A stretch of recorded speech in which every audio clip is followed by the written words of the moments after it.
এটা সব দিক থেকেই অত্যন্ত উদ্বেগজনক ঘটনা। তার দুটি দিক আছে। একটা দিক হলো রাজনীতিতে অপোনেন্ট তথা বিরোধী দলের যদি কোনো দুষ্কৃতি থাকে,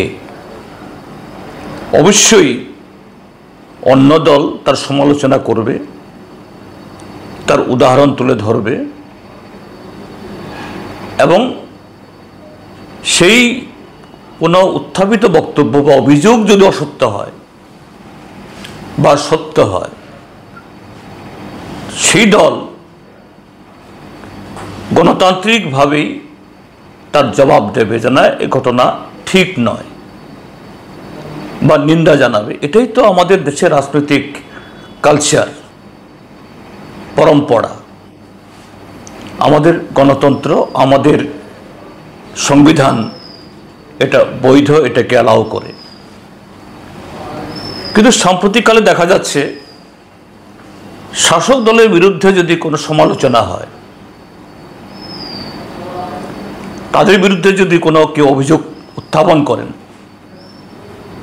তখন যে কিছু এরকম বাহুবলীদের দিয়ে তাদের খামোশ করে দেওয়ার জন্য, তাদের মুখ বন্ধ করার জন্য সরাসরি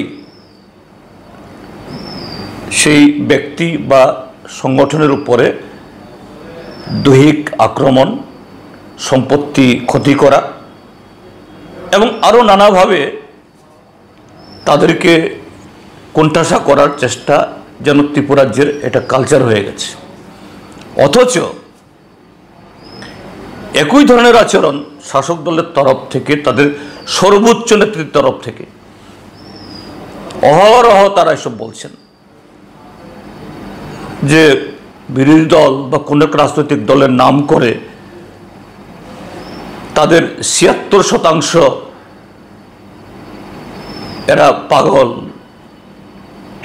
তাদের নানা ধরনের রোগ জীবাণু নিয়ে বয়ে বেড়াচ্ছে, বা তাদেরকে দেশ ছাড়া করা হবে, অমুক নদীতে অমুক সাগরে নিক্ষেপ করা হবে, তাদের অতীতে বহু শিক্ষা দিয়েছি, আবারও তাদেরকে শিক্ষা হবে, হজম করে ফেলা হবে, দুলিশ্বাত করা হবে, নিচ্ছিন্ন করে দেওয়া হবে। শাসক দলের নেতারা যখন এগুলি বলেন, আমরা বিরোধী দল কি করি? আমরা রাজনৈতিকভাবে তার জবাব দিই। এটাই তো আমাদের দেশের রাজনৈতিক সংস্কৃতি বা পরম্পরা। কিন্তু ত্রিপুরাজ্যে বর্তমান যে শাসক গোষ্ঠী বিজেপি বা ত্রিপুরা মথার বিরুদ্ধে কিচ্ছু বলা যাবে না। বিরোধী দল আমরা তো উদাহরণ দিয়ে, যুক্তি দিয়ে কথাগুলি বলছি। আমি দেখেছি গতকাল এই সুদীপ বর্মন মহোদয়ের একটা বক্তব্য।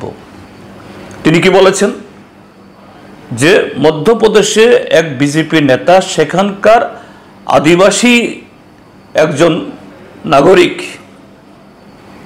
তিনি একটা কমপ্লেন জানার জন্য এসেছিলেন, জবরদস্তি করে তার মাথার উপর, তার শরীরের উপর তিনি প্রস্রাব করে দিচ্ছেন। এই ছবি আরেকজন তুলেছে, ভাইরাল হয়েছে। ভারতীয় জনতা পার্টি দলের তরফ থেকে তাদের সেই কার্যকর্তা, দেবতুল্য কার্যকর্তার বিরুদ্ধে কোনো ব্যবস্থা গ্রহণ করা হয়েছে আমাদের জানা নেই। তো এটা বলা কি এই সুদীপ বর্মন মহোদয়কে অপরাধ হয়েছে? যেটা অপরাধ হয়ে থাকে, পাল্টা এরকম সভা করে, সাংবাদিক সম্মেলন করে তার ব্যাখ্যা দিন। সুদীপ বর্মন মহোদয় বা তার পার্টির বিরুদ্ধে আপনারা সেরকমভাবে জবাব দিন। এটা ত্রিপুরাজ্যে আকছার এখন ঘটছে, এটা যেন কালচার, এটা তাদের অধিকার। এক, দুই হলো, এটা আরো উদ্বেগজনক যে আরক্ষা প্রশাসনের উপস্থিতিতে শাসক দলের এই বিরোধী দলের স্বীকৃত রাজনৈতিক কর্মসূচি সেদিন 21 তারিখে কংগ্রেস দলের দাতারামের কর্মসূচি, তার 3 দিন আগে 17 তারিখে বিশালগড়ে সিপিআইএমের কর্মসূচি, তারপর গতকাল আমি আমাদের প্রাক্তন অর্থমন্ত্রী ভানুলাল সাহা, আমাদের প্রাক্তন মন্ত্রী নরেশ জমাতিয়া, আমাদের পার্টির জেলা সম্পাদক রতন সাহা সহ আমরা টাকারজলাতে একটা ঘরোয়া সভা করছিলাম কমিউনিটি হলে। পুলিশকে জানিয়ে আমরা গেছি, বিশাল সংখ্যক পুলিশ ছিলেন, কিন্তু দেখা গেল 17 তারিখ বিশালগড়ে,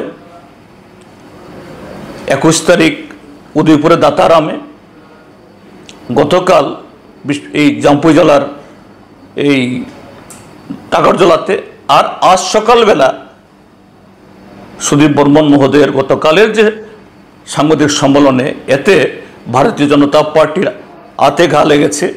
আজকে সকালবেলা তার বাড়িতে পুলিশের সামনে, অসংখ্য পুলিশের সামনে জবরদস্তি করে ঢুকে সেখানে তার সম্পত্তি ভাঙচুর করলো। ভাগ্যিস শুধু দৈহিকভাবে তিনি বা তার পরিবারের লোক আক্রান্ত হননি। এটা কোন কালচার? শাসক দল মানে তার যে কোনো জায়গাতে, যে কোনো পরিস্থিতিতে, যে কোনো ইস্যুতে আইন হাতে তুলে ধরার অবাধ ক্ষমতা কি ত্রিপুরার যে এদের হাতে সমর্পণ করা হয়েছে? পুলিশ এরা কাঠের পুতুলের মতো দাঁড়িয়ে দাঁড়িয়ে তামাশা দেখবে? কোন গণতন্ত্র, কোন আইনের শাসন? দুর্ভাগ্যজনক। আমি গতকালও এই 17 তারিখ এবং গতকাল টাকারজলার প্রেক্ষিতে সাংবাদিক সম্মেলন করে বলেছিলাম, মাননীয় মুখ্যমন্ত্রীকে আপনি কোথায় কোথায় বলেন সুশাসন চলছে, অমৃতকাল চলছে, ত্রিপুরাজ্য উন্নয়নের একেবারে ওই সূর্য চাঁদের সারিতে চলে এসছে, কিন্তু এগুলো কি? কেন কিছু যুবকদেরকে লেলিয়ে দিয়ে বিরোধী দলের কণ্ঠস্বর রোধ করার জন্য আপনাকে এইরকম করতে হচ্ছে? এটা আপনার দুর্বলতা নয়?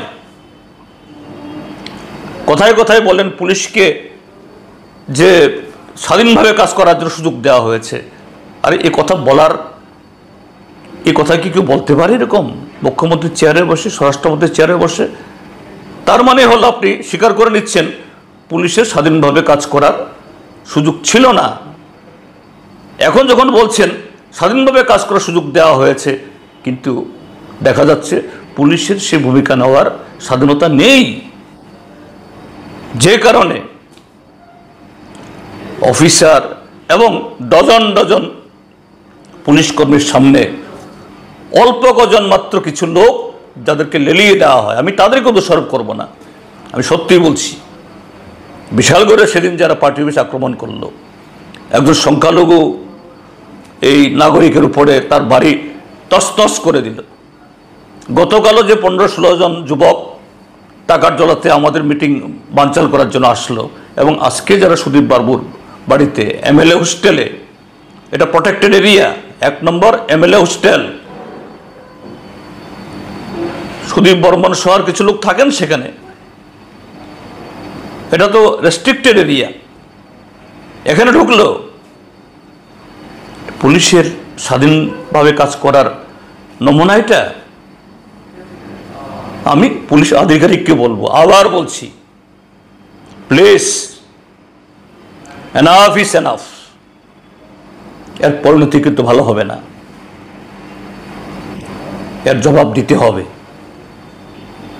আমরা কোনো ফেভার চাই না, আমরা চাই জাস্টিস, যে আমরা আমাদের constitutional right, human rights, natural rights আমরা শুধু এটুকুই চাই, রাষ্ট্রের দায়িত্ব আমাদের এই রাইটস এটাকে প্রোটেক্ট করার।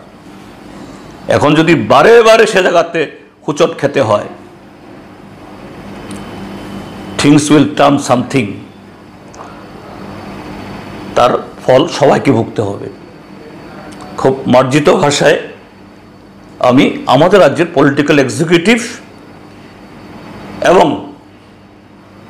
যারা আমাদের এই কনস্টিটিউশনাল ইনস্টিটিউশনগুলো উভয়কেই বলছি যে সংযত করুন, অন্যায় তাদের না যারা এই সমস্ত ঘটনা করছে, অন্যায় হলো যারা পুতুল নাচাচ্ছে পেছন থেকে, আড়াল থেকে, তারাই বিশালগড়, টাকারজলা, 1 নম্বর MLA হোস্টেল এবং রাতের অন্ধকারে, এবং দেখা যাচ্ছে এখন শুধু পুরুষ না কিছু মহিলাও এই জায়গাতে যুক্ত হচ্ছে। কি ধরনের লজ্জার! এইভাবে ত্রিপুরা রাজ্যকে ধ্বংস করবেন না। ত্রিপুরা রাজ্যের সমস্ত সৌবুদ্ধি সম্পন্ন মানুষ এর বিরুদ্ধে সোচ্চার হবেন, আমি এটা আশা করি।